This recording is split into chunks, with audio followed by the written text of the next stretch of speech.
حضرت ابوبکر صدیق رضی اللہ تعالیٰ عنہ کا حال تو یہ تھا، خلافت کو سنبھالنے کے بعد جانتے ہیں کپڑوں کی ایک تھیلی اٹھا کر کے بازار میں جانے لگے۔ حضرت عمر نے پوچھا کہاں جا رہے ہیں؟ کہا کپڑے بیچ کر کے گھر تو چلانا ہے، کام کاج کے لیے کہ میں کچھ کپڑوں کی تجارت کروں اور اپنا گھر بھی سنبھالوں۔ خلافت پر قائم ہونے کے بعد میرے عزیزوں اس وقت تک اسلام کافی دور تک پھیل چکا تھا۔ حضرت ابوبکر صدیق رضی اللہ تعالیٰ عنہ خلیفۃ المسلمین منتخب ہو گئے، گلی کے نکڑ کے کارپوریٹر نہیں، وہ خلیفۃ المسلمین ہیں۔ باوجود اس کے تھیلا اٹھا کر کے کپڑے بیچنے کے لیے جا رہے ہیں تو سیدنا عمر فاروق رضی اللہ تعالیٰ عنہ نے انہیں روک لیا۔ سارے صحابہ کو جمع کر کے پھر اتفاق ہوا اس بات پر کہ بیت المال سے خلیفہ کا وظیفہ مقرر کیا جائے، ورنہ پھر خلیفہ بھی اگر دن بھر بازار میں کام کرے تو خلافت کے معاملات کون دیکھے گا؟ تو سب نے سب سے پہلے بیت المال سے وظیفہ مقرر کیا ہر مہینے کا۔ وہ کتنا تھا؟ وہ چند درہم میں تھا، یہاں تک کہ بیت المال سے حضرت ابوبکر صدیق رضی اللہ تعالیٰ عنہ کو ایک اونٹنی ملی تھی، ایک پیالہ ملا تھا، ایک چادر ملی تھی، 3 چیزیں ملی تھی۔ اور وظیفہ جو مقرر ہوا تھا وہ اتنا تھا کہ آپ کے گھر میں چند روٹیاں بن جاتی تھی، بس اس کے علاوہ زیادہ آپ نے نہیں طلب کیا۔ ایک دن آپ کی اہلیہ محترمہ نے آپ سے کہا بھی تھا کہ خلافت کے معاملات میں سر سوکھ جاتا ہے، کبھی کچھ ٹھنڈی میٹھی غذا بھی کھا لیں۔ آپ نے کیا کہا؟ اپنی اہلیہ سے کہا میرے پاس اتنے پیسے کہاں ہیں کہ میں شہد خرید سکوں، گھی خرید سکوں۔ گھی اور شہد خریدنے کے پیسے نہیں خلیفۃ المسلمین کے پاس۔ ان کی اہلیہ نے کہا میرے پاس جمع کیے ہوئے تھوڑے پیسے ہیں، وہ لے جائیے، آپ شہد اور گھی خرید کر کے لائیے۔ کہا تمہارے پاس کہاں سے آئے؟ کہا جو آپ مہینے میں دیتے ہیں گھر کے خرچ کے لیے، اس میں سے تھوڑا تھوڑا بچا کر کے میں نے رکھا ہے، عورتیں تھوڑا تھوڑا بچاتی رہتی ہیں۔ حضرت ابوبکر صدیق رضی اللہ تعالیٰ عنہ نے فرمایا لاؤ اس کو۔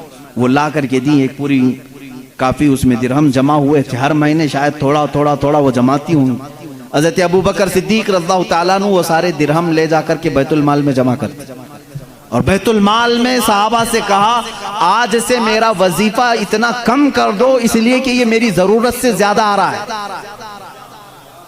گھر میں میرے بچ رہا ہے، اس کا مطلب ضرورت سے زیادہ آ رہا ہے، یہ کم کر دیا جائے۔ ماں عائشہ صدیقہ رضی اللہ تعالیٰ عنہ فرماتی ہیں جب حضرت ابوبکر صدیق کی وفات کا وقت قریب آیا تو حضرت عائشہ کو انہوں نے قریب بلایا، کہا اے عائشہ مجھے لگتا ہے کہ میں گھڑی 2 گھڑی کا مہمان ہوں، میرے پاس ایک اونٹنی ہے، ایک چادر ہے جسے میں اوڑھ کے سوتا ہوں، اور وہ برتن جس میں ہم کھانا کھاتے ہیں، یہ تینوں بیت المال کے ہیں، یہ ہمارے گھر کے لیے اس وقت تک جائز ہیں جب تک میں خلیفہ ہوں، جہاں میری روح قبض ہو فوراً یہ تینوں چیزیں بیت المال میں جمع کر دوں۔ حضرت عائشہ رضی اللہ تعالیٰ عنہ فرماتی ہیں جس دن حضرت ابوبکر صدیق کا وصال ہوا اس کی شام ہونے سے پہلے یہ تینوں سامان بیت المال میں جمع ہو چکے تھے۔ حضرت عمر فاروق رضی اللہ تعالیٰ عنہ نے اس دن ایک جملہ کہا تھا اے ابوبکر آپ نے اپنے بعد آنے والوں کو تو تھکا دیا ہے، آپ کے برابر کون ہو پائے گا؟ اتنے سخت طریقے سے آپ خلافت کو لے کر کے چلے کہ اس پر چلنا اب ہر کس و ناقص کا کام نہیں۔ وہ صدیق اکبر رضی اللہ تعالیٰ عنہ کا دور تھا جس میں آپ کے لیے کتنے چیلنجز تھے معلوم ہے؟ حضرت ابوبکر صدیق رضی اللہ تعالیٰ عنہ کے لیے جو سب سے بڑے چیلنج تھے، حضور صلی اللہ تعالیٰ علیہ وسلم اپنی وفات سے چند دن پہلے ایک لشکر کو ملک شام بھیج رہے تھے، ایک لشکر جس کا سپہ سالار حضرت اسامہ بن زید کو بنایا گیا تھا، جن کی عمر صرف 18 سال کی تھی۔ اس لشکر میں تقریباً 10,000 صحابہ تھے جو جا رہے تھے روم کے لیے یا ملک شام کے لیے، وہ نکل رہے تھے۔ وہ مدینے سے تھوڑا باہر نکلے تھے کہ حضور کی وفات کی خبر آ گئی، وہ لشکر واپس آیا مدینے۔ اب حضور صلی اللہ تعالیٰ علیہ وسلم کی تدفین بھی ہو گئی، حضرت ابوبکر خلیفہ بن گئے۔ دوسرا چیلنج آپ کے پاس یہ آیا کہ کچھ لوگ زکوٰۃ دینے سے انکار کر گئے، کہا اب ہم حضور صلی اللہ علیہ وسلم کی وفات کے بعد زکوٰۃ نہیں دیں گے۔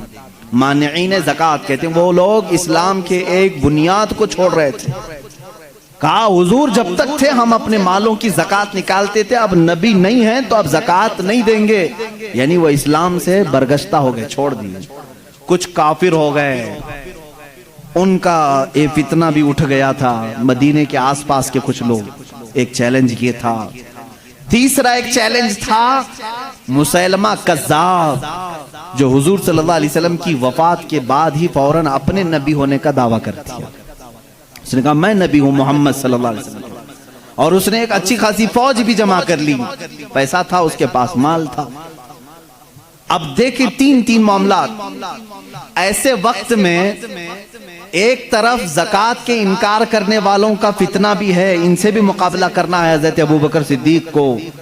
اگر یہ چھوڑ دیا جائے تو یہ سوراخ بعد میں جو ہے نہر بن جائے گی۔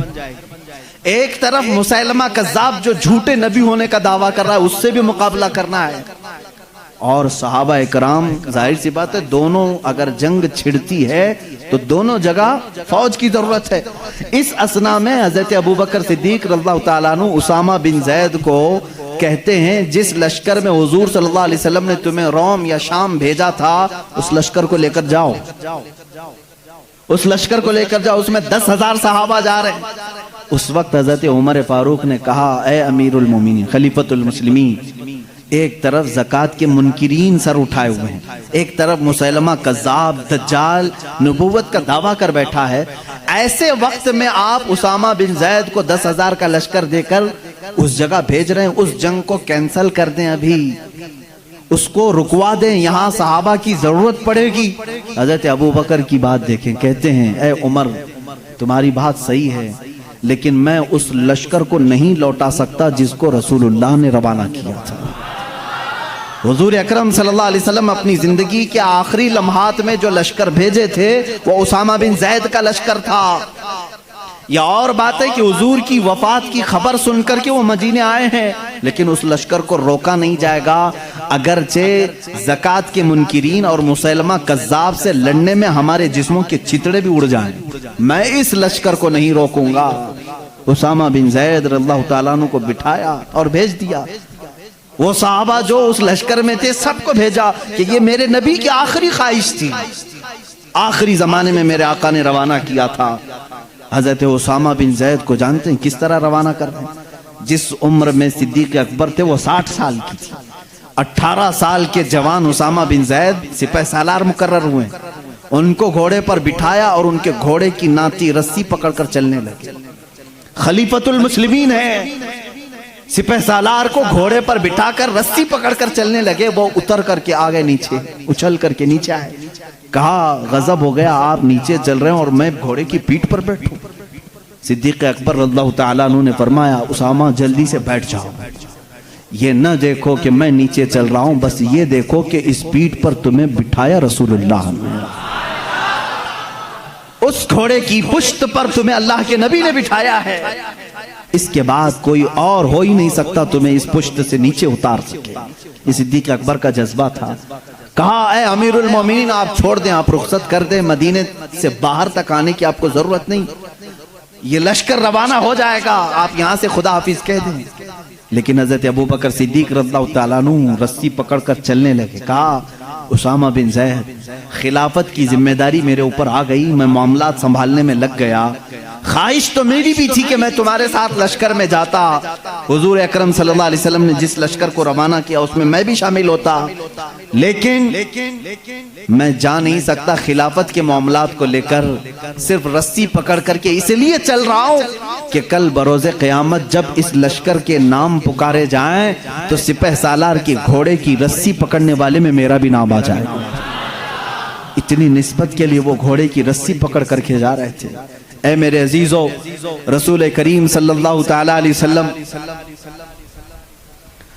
اللہ کے حبیب صلی اللہ تعالیٰ علیہ وسلم سے جانثاری کا جو جذبہ تھا وہ صدیق اکبر رضی اللہ تعالیٰ عنہ کے جسم اقدس میں بدرز آتم موجود تھا۔